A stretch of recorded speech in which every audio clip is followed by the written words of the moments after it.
Non, j'ai aucun problème avec la DEC. Je l'ai dit dans une émission radio, j'ai jamais milité à la DEC.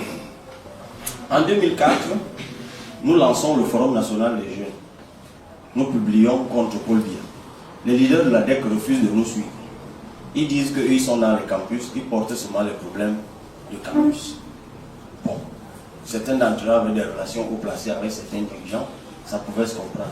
Un an plus tard, en 2005, la DEC devient un grand mouvement. Ils viennent nous voir, on leur dit que non. Nous, il y a un an, on vous a dit que les problèmes de campus ne peuvent se régler que sur le terrain politique. Maintenant, vous voulez sortir de campus pour intégrer déjà les revendications politiques. Bonne chance. Mais nous, on rentre donc au campus pour porter les revendications du campus. On a créé le comité de défense des intérêts des étudiants de Yaoundé 2. C'est nous qui avons obtenu les premiers, le paiement de la pension en une tranche. Nous avons été en deux tranches. Nous avons été les premiers à obtenir même le resto à 100 francs. Nous avons été les premiers à obtenir l'annulation des frais médicaux. La première charte des droits et devoirs de l'étudiant camerounais, je l'ai écrite de ma main, la première mouture. Quand Aboué Mathieu fait le tour des universités en 2005, il s'arrête pour prendre nos revendications. Le problème que j'ai avec mes amis de la DEC, je crois que c'est un combat éternel, on va combattre jusqu'à la fin de nos jours, c'est qu'ils nous en veulent d'avoir empêché l'entrée de la DEC à Yaoundé 2. Et oui, et c'est tout. Et on l'assume, je l'assume. Le jour où ils sont arrivés à soi, les gars les ont jetés dehors. C'est nous qui sommes allés séparer.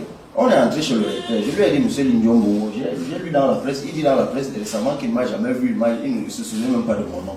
Alors qu'on avait fait une émission en avril 2004 à Magic FM, où le journaliste Roger Kier lui demandait, monsieur Lindiombo, pourquoi vous ne rejoignez pas le Fonagène? Il dit, non, non, non, eux ils sont en politique, ils ont des choses qui nous dépassent. Je lui ai dit, chef frère, il faut savoir ce que vous voulez. Maintenant là, vous marchez déjà avec les ONG, vous descendez avec les Hilaire Kanga, ils sont en politique. Il y a un an, vous avez dit que vous ne faites pas la politique. Maintenant, vous êtes déjà avec les hommes politiques. Qu'est-ce qui se passe? Ok. Nous, on ne fait donc pas la politique maintenant là. Nous, on est au campus. Et n'amenez donc pas la politique au campus. Vous allez donc voir ce que ça fait, ce que vous nous avez fait il y a un an. On peut entrer. Je l'assume totalement. Et on n'a aucun problème. Bon, après, j'apprends que j'étais l'indique de la tête. On indique une chose où on n'a pas été. Quand on était au campus, il faisait... Moi, je me suis fait arrêter en 2005 par la DGE, devant l'INGS. Par un ami, je ne savais pas qu'il était policier. On est en train de marcher tranquillement, une voiture gare, on me pousse à l'intérieur. J'ai passé toute une nuit, toute une journée, toute une nuit à la DGE, où on était en train de me demander pourquoi, comment on organise la grève qui est au campus. Je leur ai dit, je ne suis pas de l'ADEC. Mais comme vous m'avez arrêté, gardez-moi aussi.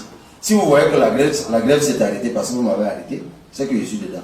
Si vous voyez qu'on est en train de me chercher, que les leaders de l'ADEC sont en train de me chercher, c'est que je suis dedans. Le lendemain, ils m'ont libéré. Je leur ai dit, vous venez de m'arrêter pour dire. La grève ne fait que continuer, personne ne me cherche. C'est la preuve que je ne suis pas de l'ADEC et que je ne suis ni de près ni de loin, mêlé à ce que les Lindios et autres sont en train de faire à Yaoundé.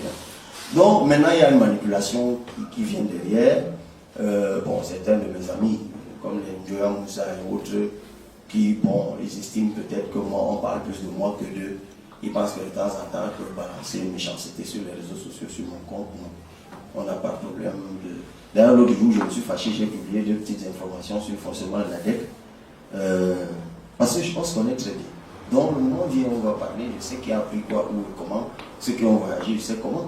Il faut faire parler les autres membres de l'ADEC, vous en apprendrez davantage. Mais ça ne m'intéresse pas, c'est pas mes opinions.